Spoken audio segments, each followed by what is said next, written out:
નમસ્કાર મિત્રો, નોલેજ ફંડામાં ફરીથી એકવાર આપનું હાર્દિક સ્વાગત કરું છું।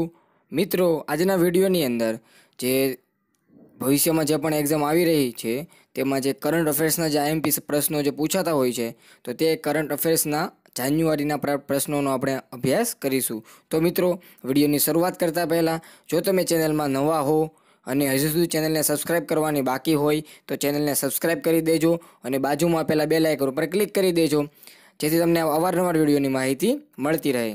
તો મિત્રો, શરૂ કરીએ આજનો વિડીયો।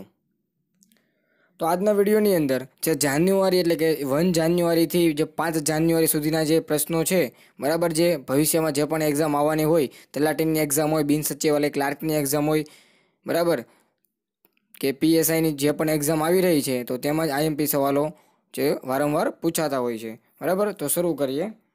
પહેલો સવાલ છે કે ભારતના નવા મુખ્ય માહિતી કમિશનર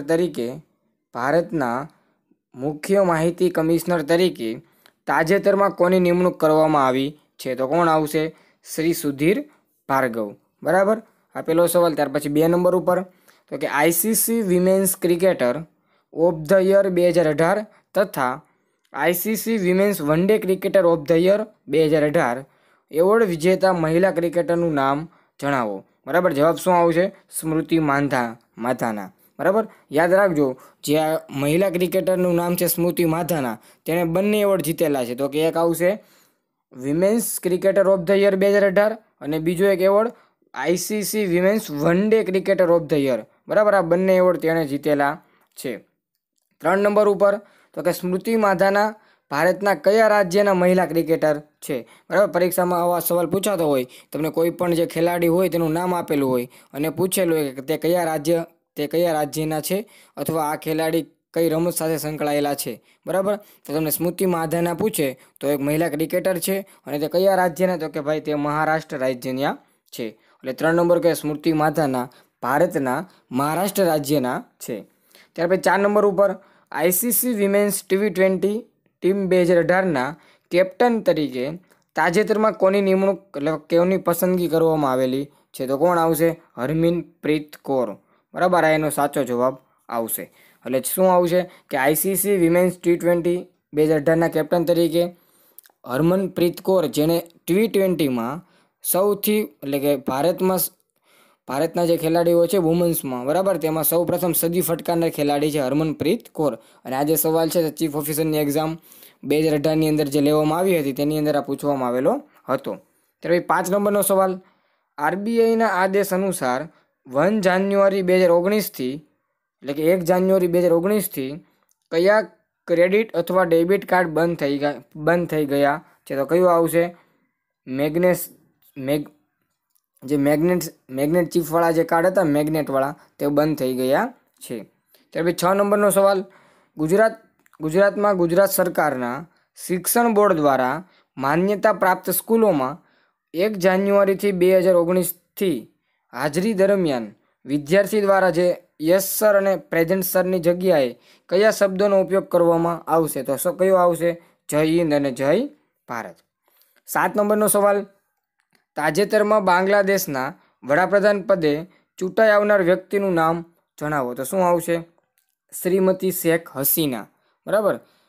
આ ચોથી વખત વડાપ્રધાન પદે નિમણૂક એટલે કે ચોથી વખતે આજે શ્રીમતી શેખ હસીના છે તે ચોથી વખત બાંગ્લાદેશના વડાપ્રધાન બન્યા છે। ત્યાર પછી 8 નંબરનો સવાલ, ભારતના નવા મુખ્ય માહિતી કમિશનર તરીકે જે સુધીર ભાર્ગવ બનેલા છે તો તેની પહેલાં આજે સુધીર ભાર્ગવ છે 10મા મુખ્ય માહિતી કમિશનર છે, બરાબર। તો તેની અગાઉ કોણ હતું? તો જવાબ આવશે આર.કે. માથુર, બરાબર। તમે જોઈ શકો છો કે 8 નંબરનો જે સવાલ છે તેમાં જવાબ શું આવશે? તો કે ભાઈ તાજેતરમાં એટલે કે ભારતના નવા મુખ્ય માહિતી કમિશનર તરીકે સુધીર ભાર્ગવને નિમણૂક કરવામાં આવેલી છે તો તે કોનું સ્થાન લેશે? તો કે શ્રી આર.કે. માથુરનું સ્થાન લેશે, બરાબર। મિત્રો, જો તમારા વિડીયોની PDF ફાઇલ જોતી હોય તો નીચે ડિસ્ક્રિપ્શનની અંદર એક લિંક આપવામાં આવેલી છે, તે લિંક ઉપર તમે જઈને અમારી જે ટેલિગ્રામ ચેનલ ચાલે છે તેમાં તમે જોઈન થઈ શકો છો અને આ ગ્રુપની અંદર આ જે PDF ફાઇલ છે તે મૂકવામાં આવશે। આ ઉપરાંત જે પણ એક્ઝામ આવવાની હોય ભવિષ્યમાં, અથવા એક્ઝામની ડેટ કઈ છે અને એક્ઝામના ફોર્મ ક્યારે ભરાવાના છે અને એક્ઝામને લગતું જે મટીરિયલ્સ છે તે અમે આ ગ્રુપની એટલે કે ચેનલ છે ટેલિગ્રામ તેમાં અમે મૂકવામાં આવશે. જો તમારે જોઈન થવાનું બાકી હોય તો તમે જોઈન થઈ શકો છો. ત્યાર પછી 9 નંબરનો સવાલ, આરબીઆઈના આદેશ અનુસાર 1 જાન્યુઆરીથી 2019થી કયા ચેક બંધ થઈ ગયા છે? તો કયું આવશે? Non CTS. બરાબર. 10 નંબરનો સવાલ, તાજેતરમાં પ્રસિદ્ધ અભિનેતા કાદર ખાનનું નિધન થયું છે, તેમનો જન્મ ક્યાં થયો હતો? તો કઈ જગ્યાએ? કાબુલની અંદર જે પ્રસિદ્ધ અભિનેતા છે કાદર ખાન, બરાબર, હાસ્ય ક્ષેત્રે તેમનું નોંધપાત્ર પ્રદાન રહેલું છે, તો તેનો જન્મ કાબુલની અંદર થયેલો હતો. 11 નંબરનો સવાલ, તાજેતરમાં નિમણૂક પામેલા તેલંગાણા હાઈકોર્ટના પ્રથમ મુખ્ય ન્યાયાધીશનું નામ શું છે? તો શું આવશે? ટીબી રાધાકૃષ્ણન. બરાબર. યાદ રાખજો કે જે આજે હાઈકોર્ટ જે બનેલી છે તેલંગાણામાં તે 25મા નંબરની હાઈકોર્ટ છે, એટલે કે વડી અદાલત એને આપણે કહી શકાય કે દરેક રાજ્યમાં એક વડી અદાલત હોય. બરાબર. તો તમને સવાલ એવી રીતે પૂછાઈ શકે કે ભારતની અંદર ટોટલ એટલે કે કુલ કેટલી વડી અદાલતો આવેલી છે? બરાબર. વર્તમાનમાં 24 હતી, પરંતુ જે અત્યારે તેલંગાણાની અંદર જે હાઈકોર્ટ બની તે કેટલામી નંબરની? 25 નંબરની છે. એ તમને સવાલ એ પૂછાઈ શકે કે 25 નંબરની જે હાઈકોર્ટ બનેલી છે તે કયા રાજ્યમાં બનેલી છે? તો કયું આવશે? તેલંગાણા. અથવા એવું બને કે 25મી જે વડી અદાલત બનેલી છે તેના મુખ્ય ન્યાયાધીશનું નામ શું છે? તો કોણ આવશે? ટીબી રાધાકૃષ્ણન. બરાબર. આ ઘણા બધા આમાં સવાલો પૂછાઈ શકે. ત્યાર પછી 12 નંબરનો સવાલ કે તાજેતરમાં ભારતના કયા રાજ્યમાં વિશ્વના સૌથી ઊંચા ગડર બ્રિજનું નિર્માણ થઈ રહ્યું છે? તો શું આવશે? મણિપુર. બરાબર. જવાબ આવશે મણિપુર. ત્યાર પછી 13 નંબરનો સવાલ, વાત કરીએ 13 નંબરના સવાલની કે ભાઈ તાજેતરમાં ગુજરાત સરકાર દ્વારા ગુજરાત બિન અનામત કક્ષાના આવતા શિક્ષિત યુવાનોને સહાય મેળવવા માટેની વાર્ષિક આવક મર્યાદા 3 લાખ રૂપિયા હતી. હવે 3 લાખથી વધારીને કેટલી કરવામાં આવી છે? તો શું આવશે? 4.50 લાખ કરવામાં આવી છે.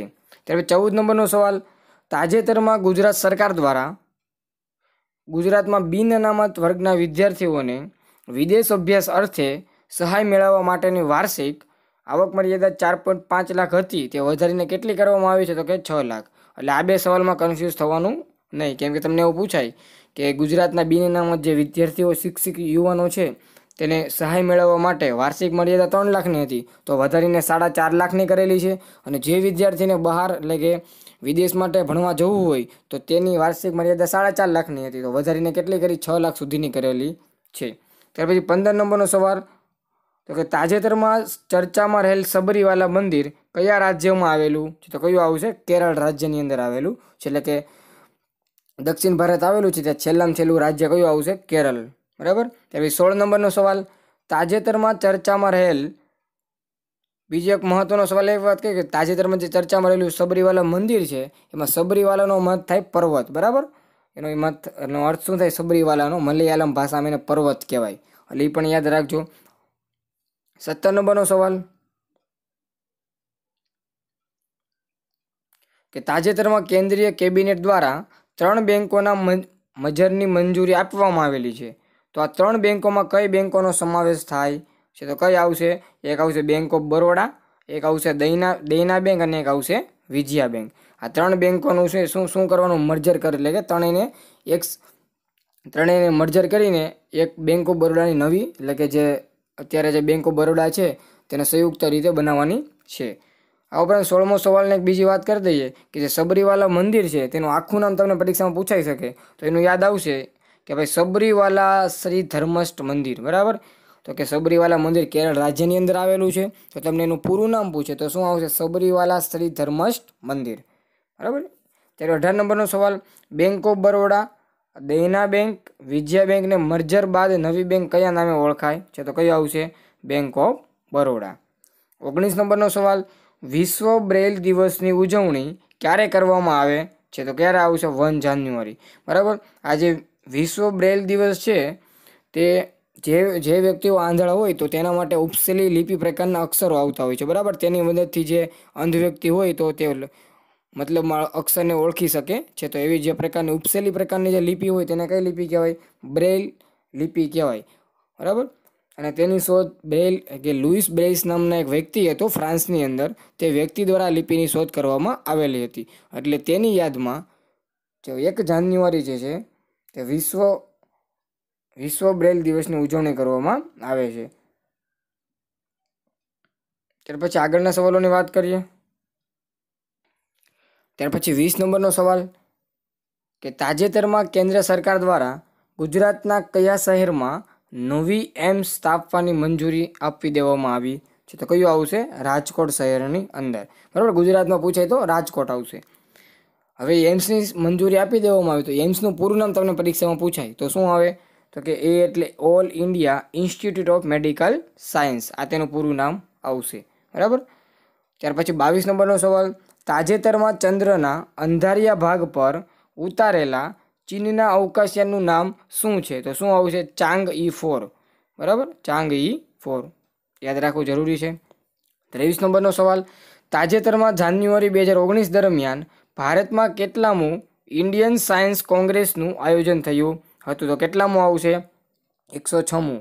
તમને પરીક્ષામાં પૂછાય કે 106મું જે આયોજન થયું હતું તે કઈ જગ્યાએ થયું હતું? તો યાદ રાખવાનું કે પંજાબની અંદર અમૃતસરમાં. અને અમૃતસરમાં યુનિવર્સિટીનું નામ છે lovely professional university Amritsar, Punjab. એટલે કે આ યુનિવર્સિટીની અંદર 106મું ઇન્ડિયન સાયન્સ કોંગ્રેસનું આયોજન થયું હતું અને ઉદ્ઘાટન નરેન્દ્ર મોદીએ કરેલું હતું. યાદ પણ રાખો કે આનું ઉદ્ઘાટન કોણે કરેલું હતું? તો કે નરેન્દ્રભાઈ મોદીએ તેનું ઉદ્ઘાટન કરેલું હતું. 24 નંબરનો સવાલ ભારત સરકારના આકાંક્ષી જિલ્લા કાર્યક્રમ અંતર્ગત ગુજરાતના કયા જિલ્લાનો સમાવેશ થાય છે? તો કયો આવશે? દાહોદ અને નર્મદા.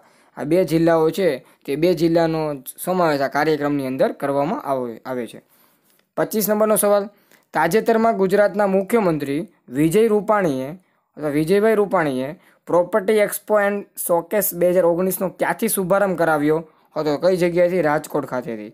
રાજકોટમાં તમારે 2 વસ્તુ યાદ રાખવાની. એક આપણે 20 નંબરના સવાલમાં જે વાત કરી ભાઈ કે નવી એમ્સ હોસ્પિટલ છે અથવા એમ્સ જે મેડિકલ કોલેજ છે અથવા મેડિકલ સાયન્સ માટેની જે કોલેજ છે તે રાજકોટની અંદર શરૂ કરવામાં આવશે. આ ઉપરાંત જે પ્રોપર્ટી એક્સપો એન્ડ શોકેસ 2019નો જે શુભારંભ છે તે પણ રાજકોટ શહેરથી કરવામાં આવેલો હતો. હવે 26 નંબરનો સવાલ કે તાજેતરમાં 3 જાન્યુઆરી 2019ના રોજ ગુજરાતના મુખ્યમંત્રી વિજયભાઈ રૂપાણીએ રાજ્યવ્યાપી ગરીબ કલ્યાણ મેળાનો ક્યાંથી શુભારંભ કરાવ્યો હતો? તો કયો આવશે? પોરબંદર. બરાબર, પોરબંદરથી આજે ગરીબ કલ્યાણ મેળો છે ત્યાંનો શુભારંભ કરાવ્યો હતો. 27 નંબરનો સવાલ વર્ષ 2018નો તાનસેન પુરસ્કાર કોને એનાયત થયો છે? તો કોણ આવશે? શ્રીમતી મંજુ મહેતા. બરાબર, પરીક્ષામાં પૂછાયેલો સવાલ છે કે ભાઈ 2018નો તાનસેન પુરસ્કાર કોને એનાયત થયો? તો કે શ્રીમતી મંજુ મહેતાને.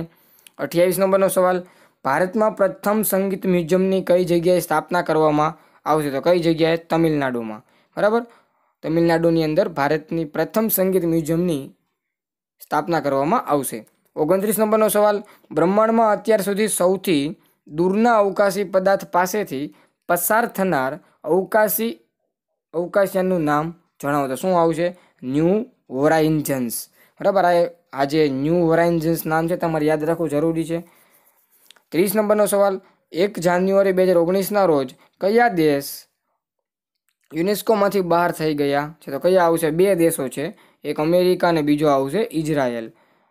બરાબર, આ બંને દેશો જે યુનેસ્કોનું જે સભ્ય દેશ હોય તેમાંથી બહાર નીકળી ગયેલા છે. તો મિત્રો આ હતા જાન્યુઆરી 1થી જાન્યુઆરી 5 સુધીના કરંટ અફેર્સના આઈએમપી સવાલો. બરાબર, જો તમારે આવા વિડીયો અવારનવાર જોઈતા હોય તો અમારી ચેનલને તમે સબસ્ક્રાઈબ કરી લેજો અને બાજુમાં પહેલાં બેલ આઇકોન પર ક્લિક કરી દેજો. બરાબર, અને જે તમારા મિત્રો હોય કે તમારા ફ્રેન્ડ્સ હોય કે જે ગવર્મેન્ટ એક્ઝામની તૈયારી કરી રહ્યા હોય અથવા કરવા માંગતા હોય તો તેવા મિત્રો સુધી આવો વિડીયો પહોંચી રહે તે માટે વિડીયોને શેર કરજો. Thank you for watching.